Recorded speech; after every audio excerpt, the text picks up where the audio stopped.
சென்னை கீழ்ப்பாக்கம் பச்சையப்பன் கல்லூரி அருகே பேட்டரியில் ஏற்பட்ட மின்கசிவு காரணமாக கார் சாலையில் தீப்பிடித்து எரிந்துள்ளது. அதன் காட்சிகளை தற்போது திரையினில் பார்த்து வருகிறோம்.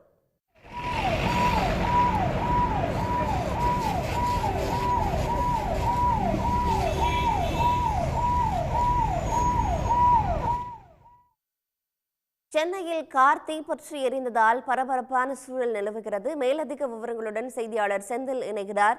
செந்தில், தற்போது கார் தீப்பற்றி எரிந்தது எப்படி? விவரங்கள், தீயை அணைக்கும் பணிகள் தொடங்கிவிட்டதா? சென்னை கீழ்ப்பாக்கம் பச்சையப்பன் கல்லூரி எதிரே சாலையில் சென்று கொண்டிருந்த கார் திடீரென தீப்பிடித்து எரிந்ததால் பரபரப்பு ஏற்பட்டது. தற்போது கீழ்ப்பாக்கம் தீயணைப்புத்துறையினர் சம்பவ இடத்திற்கு விரைந்து தீயை கட்டுக்குள் கொண்டு வந்து காரை தற்போது அங்கிருந்து அப்புறப்படுத்தி இருக்கிறார்கள்.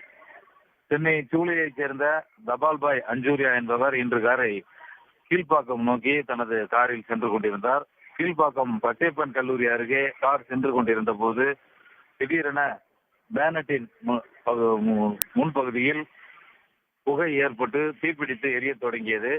இதையடுத்து அவர் காரை விட்டு இறங்கி கீழே குதித்து தீயணைப்புத்துறைக்கு தகவல் தெரிவித்தார். தகவல் இந்த கீழ்ப்பாக்கம் தீயணைப்புத்துறையினர் சம்பவ இடத்திற்கு விரைந்து உடனடியாக கிட்டத்தட்ட ஒரு 10 நிமிடம் போராடி அந்த தீயை கட்டுக்குள் கொண்டு வந்தனர். ஏன்னா கீழ்ப்பாக்கம் பச்சையப்பன் கல்லூரி அந்த சுற்றுவட்டார பகுதி என்பது 24 மணி நேரம் பரபரப்பாக காணப்படக்கூடிய பகுதியாகும்.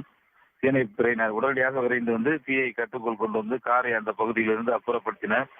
தீயணைப்புத்துறையினர் நடத்திய முதற்கட்ட விசாரணையில் அந்த காரில் பேட்டரியில் ஏற்பட்ட மின்கசிவு காரணமாக தீ விபத்து ஏற்பட்டது தெரிய வந்தது. விவரங்களை வழங்கியமைக்காக நன்றி செந்தில். உடனுக்குடன் செய்திகளை தெரிந்து கொள்ள சன் நியூஸ் பெல் ஐகானை கிளிக் பண்ணுங்க.